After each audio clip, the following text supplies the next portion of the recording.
यह कहानी अर्जुन और विक्रम दो घनिष्ठ दोस्तों की है जो एक छोटे से गांव में बड़े सपनों के साथ बड़े होते हैं। लेकिन जब एक शक्तिशाली और धनी परिवार गांव में आता है तो उनकी दोस्ती की परीक्षा होती है। विक्रम को उनके साथ मिलकर व्यापार के अवसर मिलते हैं, जबकि अर्जुन गांव की शांति और न्याय के लिए लड़ता है। इस संघर्ष के बीच दोस्ती और दुश्मनी के बीच की सीमाएं धुंधली हो जाती हैं और उनके जीवन के फैसले उन्हें अलग-अलग रास्तों पर ले जाते हैं। यह एक मार्मिक कहानी है कि कैसे सपनों और सिद्धांतों के टकराव से दोस्ती का भविष्य प्रभावित हो सकता है। तो आइए इस कहानी को आगे सुनते हैं। गांव का नाम था सोमपुर। यहाँ का माहौल हमेशा शांतिपूर्ण रहता था। लोग आपस में मिलजुल कर रहते थे, हर काम में एक दूसरे की मदद करते थे। लेकिन इस शांति के बीच दो सबसे अच्छे दोस्त थे जिनके नाम थे अर्जुन और विक्रम। दोनों एक ही स्कूल में पढ़ते थे, एक ही खेल खेलते थे और एक दूसरे के सुख दुख के साथी थे। अर्जुन और विक्रम का रिश्ता किसी भाई भाई जैसा था। वे एक ही मोहल्ले में रहते थे और उनका परिवार भी एक दूसरे से अच्छी तरह वाकिफ था। उनकी दोस्ती गांव में मशहूर थी। चाहे कोई त्योहार हो या गांव की किसी अन्य गतिविधि, वे दोनों हमेशा साथ साथ होते थे। समय बीतता गया और वे दोनों किशोरावस्था में प्रवेश कर गए। उनके सपने और इच्छाएं भी बड़े होने लगीं। अर्जुन का सपना था कि वह एक दिन पुलिस अफसर बनेगा और भ्रष्टाचार को खत्म करेगा।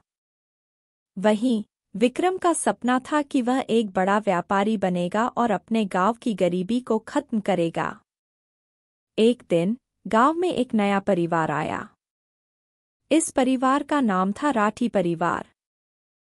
वे बड़े शहर से आए थे और उनके पास काफी पैसा था। राठी परिवार ने गांव में एक बड़ा व्यापार शुरू किया और जल्दी ही गांव के लोगों में प्रसिद्ध हो गए। लेकिन उनके आने के बाद गांव में भ्रष्टाचार और अपराध भी बढ़ने लगे। अर्जुन और विक्रम को यह बिल्कुल पसंद नहीं आया। वे दोनों गांव के विकास और शांति के पक्षधर थे। उन्होंने कई बार राठी परिवार के खिलाफ आवाज उठाई, लेकिन कोई भी उनकी बात सुनने को तैयार नहीं था। राठी परिवार के पास पैसा और शक्ति थी और वे गांव के लोगों को अपने पक्ष में कर रहे थे। एक दिन अर्जुन ने देखा कि राठी परिवार के लोग गांव के किसानों से जमीन छीन रहे थे। यह देखकर अर्जुन ने विक्रम से कहा, हमें कुछ करना चाहिए विक्रम। ये लोग हमारे गांव को बर्बाद कर रहे हैं। विक्रम ने जवाब दिया, हम क्या कर सकते हैं अर्जुन? उनके पास ताकत और पैसा है। हम केवल 2 लोग हैं। अर्जुन ने कहा, हमें गांव के लोगों को एकजुट करना होगा। हम सब मिलकर इनका सामना करेंगे। लेकिन विक्रम ने कोई जवाब नहीं दिया। उसने देखा कि राठी परिवार के साथ मिलकर उसे व्यापार के कई नए अवसर मिल सकते हैं। उसने सोचा कि अगर वह उनके साथ रहेगा तो उसका सपना पूरा हो सकता है। अर्जुन और विक्रम के बीच इस बात पर मतभेद हो गया। अर्जुन ने अपने विचारों पर डटे रहने का निर्णय लिया और उसने गांव के लोगों को एकजुट करना शुरू किया। उसने कई सभाएं की और लोगों को राठी परिवार के खिलाफ खड़ा करने की कोशिश की। लेकिन विक्रम ने राठी परिवार के साथ मिलकर अपना व्यापार शुरू कर दिया। इस बीच अर्जुन ने अपने प्रयासों से गांव के कुछ लोगों को अपने पक्ष में कर लिया। लेकिन विक्रम ने राठी परिवार के साथ मिलकर अर्जुन के खिलाफ षड्यंत्र रचना शुरू कर दिया। उसने गांव के लोगों को बताया कि अर्जुन केवल अपने लिए काम कर रहा है और वह राठी परिवार को बदनाम करने की कोशिश कर रहा है। अर्जुन को इस बात का एहसास हुआ कि उसका सबसे अच्छा दोस्त अब उसका दुश्मन बन गया है। उसे यह समझ नहीं आ रहा था कि विक्रम ने यह सब क्यों किया। उसकी दोस्ती और विश्वास टूट गया था।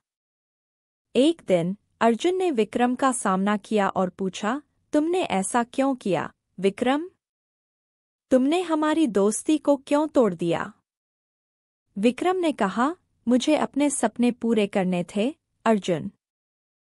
मुझे एक मौका मिला था और मैंने उसे लिया। तुम्हें भी यही करना चाहिए। अर्जुन ने कहा, लेकिन तुम्हारे सपने गांव की शांति को बर्बाद कर रहे हैं। तुम्हें यह समझना होगा कि पैसा और शक्ति ही सब कुछ नहीं होते। लेकिन विक्रम ने उसकी बात नहीं मानी और उसने अपने व्यापार को बढ़ाना जारी रखा।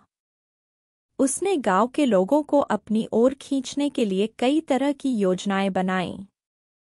अर्जुन ने हार नहीं मानी। उसने अपने दोस्तों और परिवार के साथ मिलकर राठी परिवार के खिलाफ लड़ाई जारी रखी। उसने कई बार गांव के प्रमुखों से मिलकर उनकी मदद मांगी, लेकिन किसी ने उसकी मदद नहीं की।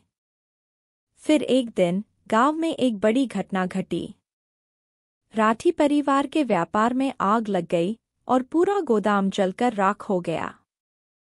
इस घटना से राठी परिवार की शक्ति कमजोर हो गई और वे गांव छोड़कर जाने लगे। लेकिन इस आग के लिए अर्जुन को दोषी ठहराया गया। गांव के लोग अब उसके खिलाफ हो गए थे और विक्रम ने इस मौके का फायदा उठाकर अपने व्यापार को बढ़ाया। अर्जुन के पास कोई और विकल्प नहीं था। उसने गांव छोड़ दिया और शहर चला गया। उसने अपनी पढ़ाई पूरी की और पुलिस अफसर बन गया। उसने अपने सपने को पूरा किया, लेकिन उसकी दोस्ती टूट गई थी। विक्रम ने अपने व्यापार को बड़े शहर में बढ़ाया, लेकिन उसकी खुशी अधूरी थी। उसने अपने सबसे अच्छे दोस्त को खो दिया था। उसने जो हासिल किया, उसकी कीमत बहुत बड़ी थी। उसने कई बार अर्जुन को बुलाने की कोशिश की, लेकिन अर्जुन ने कभी उसका जवाब नहीं दिया। समय बीतता गया और दोनों के जीवन में कई बदलाव आए। एक दिन विक्रम को पता चला कि अर्जुन उसी शहर में एक बड़े पद पर है। उसने उससे मिलने का प्रयास किया, लेकिन अर्जुन ने उसे मिलने से इनकार कर दिया। विक्रम ने तब महसूस किया कि उसने अपने सपनों के पीछे अपनी दोस्ती और अपने सिद्धांतों को खो दिया है। उसने फैसला किया कि वह अब अर्जुन के पास जाकर उससे माफी मांगेगा और अपनी गलती को सुधारने का प्रयास करेगा। वह अर्जुन के ऑफिस गया और उससे मिलने का समय मांगा। अर्जुन ने उसे मिलने की अनुमति दी और वे दोनों फिर से आमने सामने हुए। विक्रम ने अर्जुन से कहा, मुझे माफ कर दो, अर्जुन। मैंने जो किया, उससे तुम्हें बहुत दर्द हुआ। मुझे अपने कामों का पछतावा है। अर्जुन ने उसे देखा और कहा, तुम्हारे सपनों ने हमारी दोस्ती को बर्बाद कर दिया। लेकिन अब मैं यह समझता हूं कि तुमने जो किया, वह अपने सपनों को पूरा करने के लिए किया। मैं तुम्हें माफ करता हूं, विक्रम। दोनों ने एक दूसरे को गले लगाया और पुराने दिनों की यादें ताजा कीं। उन्होंने महसूस किया कि दोस्ती का महत्व शक्ति और पैसे से कहीं अधिक है। इस तरह दोस्ती और दुश्मनी के बीच की खाई को दोनों ने मिलकर पाटा। उन्होंने अपने पुराने दिनों की यादें ताजा की और एक नई शुरुआत की। उनका रिश्ता फिर से मजबूत हुआ और वे दोनों अपने अपने रास्तों पर चले गए, लेकिन अब उनके दिलों में दोस्ती की एक नई चमक थी। अगर आपको हमारी यह कहानी अच्छी लगी हो तो इस वीडियो को लाइक करें और आगे भविष्य में भी ऐसी प्रेरणादायक, शिक्षादायक, सामाजिक, भावनात्मक, नैतिक, सुविचार एवं दिल को छू लेने वाली कहानियों के लिए हमारे चैनल को सब्सक्राइब करें।